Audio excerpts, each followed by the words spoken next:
Welcome to Talk Show Promising Bangladesh, sponsored by Crown Cement. Today our guest is Mr. Ghulam Mohammad Kadir, Chairman of Jatiyo Party and Deputy Leader of the Opposition in the current Parliament. Mr. Ghulam Mohammad Kadir, how are you? I'm fine. Thank you, Mr. Shira.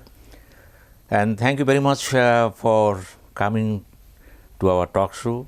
And we are very much proud of you because for a long time we have been struggling for establishing democracy within and outside Jatiyo Party. That is a pleasure for all. Would you kindly define and explain the ongoing political landscapes in Bangladesh? At the present scenario, we cannot say that the political scenario is very clear. It is very uncertain. Uncertainty is a negative thing because it looks like a darkness. It looks like black, where nobody knows what is going to happen. So it is a negative position for the entire perspective of the Bangladesh politics, that we are not sure what is going to happen tomorrow or after some time, or maybe during election. The election is a turning, is a very point of very deep interest for all of us who are in politics and also who are not in politics. But that election, how it will be done, who will be really organizing it, and because in the political atmosphere, sphere now, the government wants the election to be done under its own control. Means the whole machinery of election will be done under their control, and they are ensuring that it will be a free and fair and neutral election.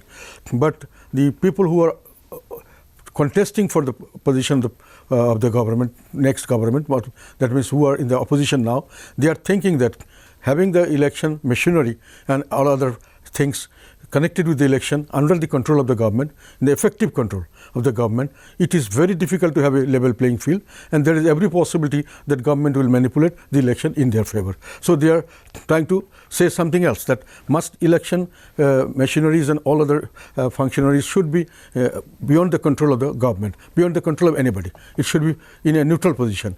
So they are fighting for it. Ultimately, who will win, and then what will be the real scenario during election is uncertain. So when the election scenario is uncertain, and when the two sides are taking a very firm position in their own, they are not in any way trying to give any sort of concession to anybody. So this position, they have taken very definite position, and they are taking it very firmly without having any attitude of compromise. So everybody is afraid that there is going to be a big clash or something. There will be some sort of unrest or something which is not normal. There could be violent agitation, there could be violent suppression, and there can be an election which can be one-sided. There can be election which will not be really reflecting the people's desires and wishes. So all these things are uncertain. So after the election, during election, after the election, the fallout will be result of the election. So that is also uncertain. The future of the politics is uncertain, and for another reason, I think the election and the future politics will be governed or directed towards another uncertain situation because of the economic situation of the country. At the present moment, economy of the country at the present is very uncertain, and should not say uncertain. It is really, definitely, it is not good. We understand that, but how much bad and how far it will go in that direction, that how much worse it can be, nobody is sure. When and where we can get out of the situation is not also sure. So economic situation will be influencing the social life of the people throughout the country. So that will add to the uncertainty of the whole political scenario. So politics will be guided by that factor also. Social unrest, social discontent, frustration, that can add to the whole thing. That may add to the whole thing, and that can create another sort of complication in the entire political scenario. Well, geopolitics is a term which is getting momentum, very, very importance in the politics of Bangladesh. And you know very well that the development partners, they are also very much anxious what is going to take place in Bangladesh in the context of democracy, human rights, and labor law, all these things. And do you think that Bangladesh is at a crossroad of geopolitics at this very moment? Yes, I think Bangladesh is in a very difficult situation at the present moment. We are dependent on our external, partners, development partners, and our business partners, partners in trade and commerce. So we are dependent. In fact, these days, all the countries in the world are somehow or other dependent on other countries. But we are very much dependent on very certain, very specific superpowers. We are dependent on them on different matters. So we have been doing politics, in a way that everybody is satisfied, everybody can be made satisfied, and we are doing it in a perfect way. But nowadays it has come to a point when the country has come to a place where there could be a lot of disturbances, and that disturbance could disrupt the investment of the foreign countries, and also the business situation of the foreign countries. And some of them are also and the entire political situation of the entire world has also taken a shape now. It is polarized world now. Somebody is siding with one side, somebody is siding with the other side. America is leading one side, and lots of people, lots of countries are around America, and Russia is at the present moment is leading another sphere of influence. They are leading, like China and other countries are with them. They are all powerful people. India is also a powerful neighbor. So everybody has got their own interest, and these interests are at the present moment is becoming counter. In the past, we saw they were going together, no problem. Everybody was happy, and we are doing business with everybody. Now, somebody is not happy if others are getting something else, and that person is also not happy if there other people are giving some sort of concession. So, at the present moment, our political situation has allowed the foreigners to be very much involved and worried about our whole situation. They would like to see that their influence and their investments, their business, everything is maintained and is not disturbed at all. So everybody wants that, and everybody wants that in their terms. So somehow or other, there is a pressure from all the sides to the Bangladesh government at the present moment to sort it out in their own way. And that has become a big problem, and we are in a crossroad now, which way to go, which way not to go. If we go in some way, others may take it that we are hostile to them. If we go to the other way, another side may take it as a hostility towards them, and that can create a big political and economic situation, our problem in the future. So we are really in the middle of a big crisis, and our crisis is being aggravated by the polarization of the politics of the entire world, and we are a part of it now. We have become a part of it, and since we are dependent on all these countries together, and we are dependent on China for import of our main export, import of the raw materials of our main export garments and machineries and other things, and we are exporting it not to China, we are exporting to America and other European countries. So if China is dissatisfied, we don't get it. Just an example, we don't get the raw materials coming from them. We cannot make the product. Though America is happy, we cannot give them our business. We cannot earn money from them. So these are contradictory problems we are facing now. So I do not know, but since they are coming forward, government will have to take a decision which goes in favor of the people at large.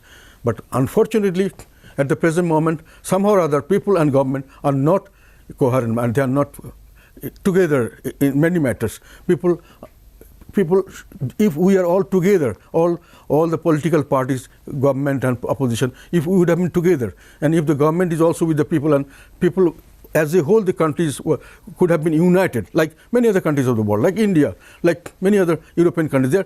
All their political parties are coming together to face the problems of the international, polarization of the politics. So we could have done it. If we could have done it, then the situation would have been easier for us to solve. Now, internally we are divided, externally we are divided, and we are going for a clash. Externally also people are trying to have clash with us, clash on us, on our internal, on our matters. So we are in a very difficult situation at the present moment, as I see it now. Thank you very much for focusing on all these things. We will go for a short break and come very soon. Well, viewers, we are going for a short break and come back very soon. Thank you.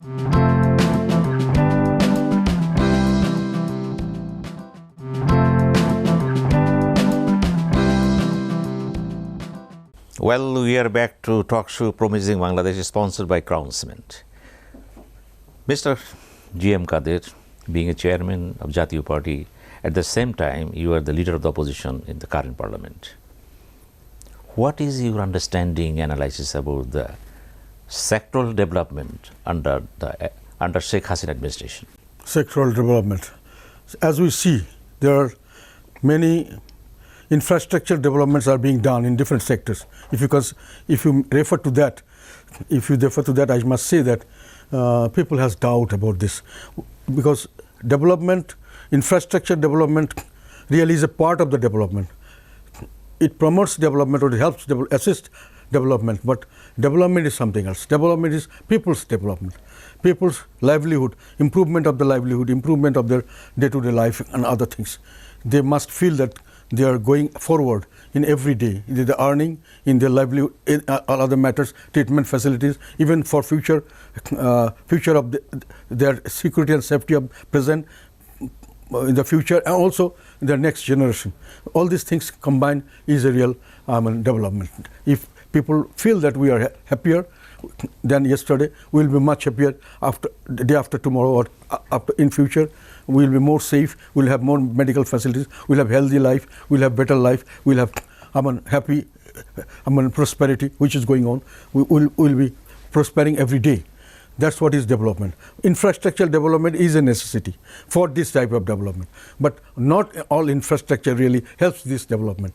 We have seen it in different countries of the world, even in our country. There are allegations that the infrastructure, many projects were taken, they were not taken, allegation were there, they were not taken having due feasibility studies. They were not really, there were allegations about that. Even if some were told that feasibilities were done in a proper way and it was found to be feasible for the people's development. But most of the projects were delayed, and most of the projects were overspent. Estimated costs were surpassed by 2 times, 3 times, 4 times sometimes. So much more money was invested, much more time was given. So ultimately, even the projects which were feasible in a theoretical way after survey or after all scrutiny were not found to be feasible when it is implemented is finished. So this type of infrastructural development, which is feasibility, is what you really. Is it really worth it? What the money, what the labor you are putting in it? It is not worth it. Some facilities are being given, but at what cost? Mostly the allegations are there that the costs are much more than the facilities are given. The costs are being the burden on the people. People will have to pay the cost, so they will have to be charged in different ways.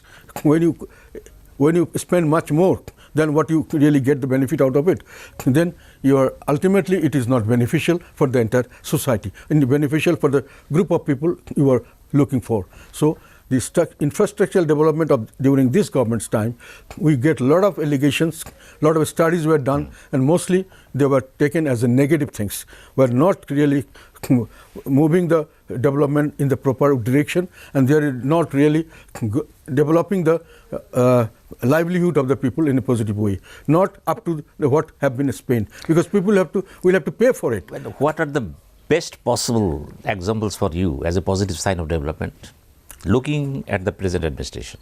Because you had been to the government, and I think you were the Minister for Commerce and Civil Aviation. I was the Minister for Civil Aviation and Tourism, then I was Minister for Commerce.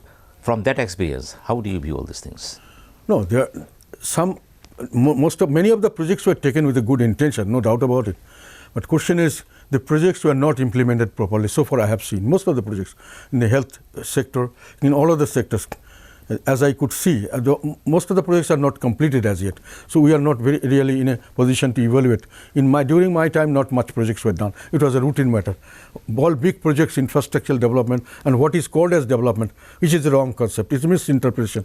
Infrastructural development is not really a development. It's a part of the development. It can be a development if it really suits and gives betterment for the entire population, or of the targeted population at least. The present government officially declared that they are fighting for development for democracy, not democracy for development.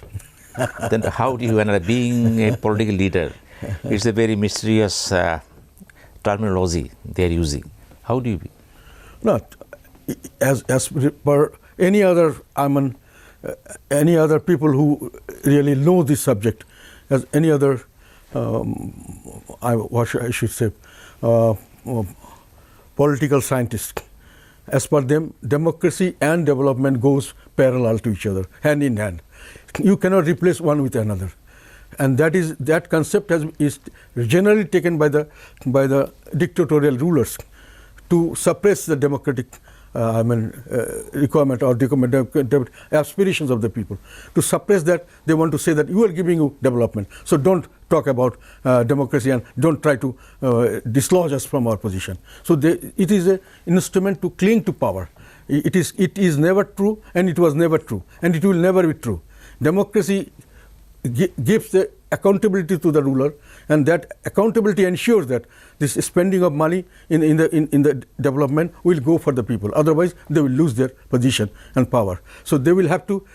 This accountability is very much necessary for infrastructural development, because without accountability, the money, you do not know where it will go. But people may not get benefit out of it. People just may see big things done and give a clap, but that's all. But they will have to bear the burden of the whole loan and other things which are being spent on these projects. So development without democracy cannot be a development at all. It will be a money-making things for the dictatorial rulers, who will invest there out of the money of the public and get a big chunk of it, and maybe they will transfer it to some other foreign countries. That is what is being done by the dictatorial rulers throughout the world. So this type of development and replacing democracy is I don't know, this is a madness. Well, Mr. William, he was ambassador to Bangladesh once upon a time, and he's editing at this very moment South Asia Perspective. In this very journal, the recent last week, he predicted, America says, America is looking, the entire world is looking at Bangladesh. Mind it, entire world is looking at Bangladesh. This is the first time in the history of America-Bangladesh relationship, this is the first time that they are asserting that the entire world is looking at Bangladesh. What the importance has this very wording? No, what the Americans are telling is something different. They're looking at Bangladesh not for the entire thing. Bangladesh's this next election. That's what they try to emphasize. In fact, what they wanted to mean is that we would like to see Bangladesh as a democratic transition and democratic country to move further is a democratic way, accountable government. That's a bigger aspect of the American foreign policy now. But because in the first place, that's what I heard from them in different ways, that they told that Americans thought that Islamic militancy was a threat to the world peace. So they dealt with it very brutally, and they somehow or other they could get rid of it now. They think it is being over. But now they are having another sort of threat, that what they say is a threat to the world peace is autocracy, or dictatorial ruler who are not accountable to the government. Where democracy is not there, that type of government could pose a challenge or to pose a big threat to the survival of the entire world. In fact, I think they wanted to mention this Ukraine war and Russian nuclear power holder and the North Korea. They are also nuclear bomb. They have got enough, so they can destroy the whole world. But if they are like America is also having that. So America says that if it is in a democratic society, there will not be any adventurous move by the dictators, by the rulers. They will be controlled by the people themselves. There will be a deterrent. People will not allow them to do it. So they would like to see all the countries of the world run democratically. Democratically means the governments must be accountable to the country, to the people. If they are accountable to the people, only then they will see that the rulers don't go beyond certain limits, and they do not go for taking certain steps which will endanger the survival of the entire world.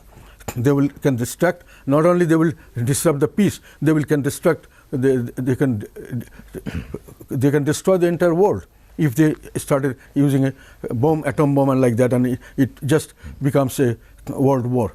So they are now thinking that this is a very big problem for the entire world. We must see that democracy is established everywhere. We must see that accountable government is there, and rulers must be responsible to the people, and people must then will be automatically making the ruler avoid all this type of adventures. That's what is there. I think they refer to that we are looking to Bangladesh to see that it has a good election, and so that the government is elected by the people, whoever comes, and that government will be accountable to the people, or otherwise they will be replaced by another government. So that is the system will ensure world peace better.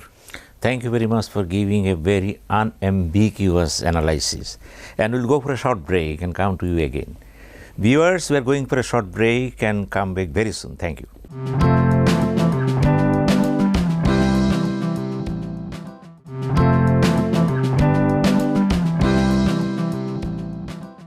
Viewers, we are back to the talk show Province Bangladesh, sponsored by Crown Cement. We are having talks with Mr. G.M. Kadir, Chairman of Jatiya Party and current leader of the Deputy Leader of the Opposition in Parliament. Mr. Ghulam Kadir, he spoke very well about the whole things, and now the question is very important. We know very well that India-Bangladesh relations are always a thorny issue. Sometimes it goes against us, sometimes it is in favor of us, and very much critical at the time. And so far we understand, India is always prefer Awami League-centered relationship with Bangladesh. And there is a debacle. Even the Indian foreign policies and the analysis says this is a mistake for India. And do you think that India should embed extend embed so that they can have relationship with all the political parties, leading political parties in Bangladesh? I think what you said, I don't agree fully, because India is our big neighbor. It is a country, and we are their neighbors. I mean, we are closest. And we cannot change neighbors. They cannot change neighbors. So we will have to have good relationship. That's what I think India always tried to do. During all the government's time, so far I understand, almost all the government's time, Indian government was friendly to the government and friendly to the government party also. During Mr. Ershad's time, like Jatiya Party, India had been very good relationship with our party and with our leader, Hossain Mohammad Ershad, was a very friendly relation. And after that also, we saw, whenever even BNP's time, BNP's leaders, whoever went there in India, they were given good welcome, and they were received, and they were also cooperated. There was no thorny issue about any other. Though there is a tendency in our country of having anti-Indian vote banks and anti-Indian propaganda. That was a time it happened. It is in all other parts of the world it happens. The neighbors, if in comparison to if it is a small neighbor, in comparison to big power, then they have a fear inside that, oh, big fish, we can be absorbed, we can be, what they call, digested. So they also, people have got a fear about that. But in Bangladesh, I do not think that really happened, though that sentiment was there. Some people are using that sentiment. But question is, still then, Indian government, so far I understand, has been with all the governments in more or less in a similar way. Now that the BNP, Awami League question you said, yes, it is there, because Awami League has been in power for about 15 years now. So it's a long time. The Awami League as a government and the party is having good relationship in India, because India has been maintaining it with other parties also, as I said. So it looks very clear to the people that, oh, Awami League and government and Indian government is very, very friendly. No, so Bangladesh and India is having friendship. Though they are the government, so they are representing. Like when Congress was there, also they were friendly, and now the BJP government has come. They are also friendly with Bangladesh Awami League. So it is not any party basis; it is country to country basis. What is your understanding and suggestion about the next election?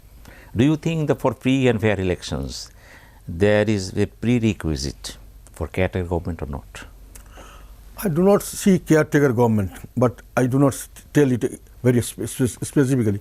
But I can tell you one point, that this government, not only this government, almost all the governments since the inception of Bangladesh, almost all the governments, whenever they were in power, they tried to control the election commission in their own way, and they want to influence the election commission in their own way, use it in their own way. That means they try to create the election commission with their own people. They want to election officials as much as possible. They want to use the law enforcing agencies in their favor. It continued for long. So after 1991, so people thought that there should be some sort of election system should be out of the government in some place where it can function neutrally. That was the concept. And Awami League really started fighting with it after 1991, the election in 2000, due in 1996.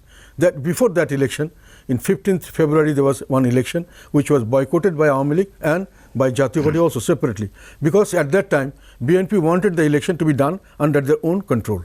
The election commission and everything and the administration, they will be having control over the election results will be controlled by them. That was the idea. That was we were afraid of that. So Awami League also wanted a election system to go out of the government's sphere, out of the government's control, out of the grip of the government. And then the same thing happened afterwards also. We also did the same thing in 2007 January. Then BNP really controlled the caretaker government in their own way, put their own person there, put everything. They were controlling as if they were having an election with their own, everything under their control. So we did not participate in that election, and Awami League also did not participate. We wanted that election to be done in a neutral atmosphere. Election commission and all election machineries should be allowed to function neutrally, so that we have a parallel, level playing field for all. So that was at that time. In fact, so far I remember, the present Prime Minister, Sheikh Hasina, actually declared in different meetings that we would like to have this type of system throughout the entire history of Bangladesh, something like that. So far I remember. It came in the newspapers. So idea is to have the election commission out of the grip of the government, so that there can be a level playing field. That has started long before it was there a problem. All the time elections were done by the incumbent government, could not really satisfy the opponents. So and every time the people who are outside the government wanted that there should be a system which will keep the election commission out of the grip of the government. So that is actually what is necessary now. Even if under the same government, if the election commission and the election machineries can be taken out of the grip of the government, it is possible. And it is also possible to do it under this present system. Question is, and it will have to have the trust. Now you see that election has become a sort of so much, so the whole entire system has come down to its position that the voters do not come for the vote, because they think the voting will be done and the results will be declared by the government themselves. And the candidates we are fixing for different places, they don't go for contest at many of the times. They say we will go there, but the results will be done otherwise. So and the election, the police and the election, returning officer, presiding officer, everybody is working for the government. They are the public servants. They are known as the employees of the. Well, I have a very simple question to you, the last question. There is a perception in the minds of the people, the Jatiya Party, willingly or unwillingly, playing a role to keep Awami League in power. They played role in the past, but Awami League is not so grateful to Jatiya Party. What is your answer? This is not for Jatiya Party. You can ask any person. People are responsible for putting Awami League to power. People are also, many of them are aggrieved now for different reasons. So it is a common thing. I don't think it is. Do you think Awami League is grateful to Jatiya Party for all these things? Because you have done enough. No. They are not, but question is, it is also, we should not complain, because everybody wants to go to power and they want to enjoy power up to the full. Whether they give it, whatever price you deserve, they will give it to you. If we do not deserve something, they will not give it to us. That's quite normal. Any other party would have done the same thing. Well, thank you very much, Mr. G.M. Kader. You have spoke very eloquently and touching all the points. And finally, you have drawn a conclusion that Jatiya Party has done much and so many things for Awami League. But still there is a sense of dissatisfaction in the minds of Jatiya Party and the workers of Jatiya Party, leaders of the Jatiya Party. Yes, you do deserve saying so, and thank you very much. Well, viewers, we are at the point of finishing the talk show with Mr. G.M. Kader, and we talked so many things about Bangladesh, about India-Bangladesh relations, about Jatiya Party, Indian relations, Jatiya Party's viewpoints, and Jatiya Party as a political party in Bangladesh. And Mr. G.M. Kader has eloquently and specifically defined and explained his position as chairman and acting leader of the opposition in parliament. And what he told and what he passed to you, that is up to you to decide. We just convey the message to you. And thank you very much. Meet you again. Thank you.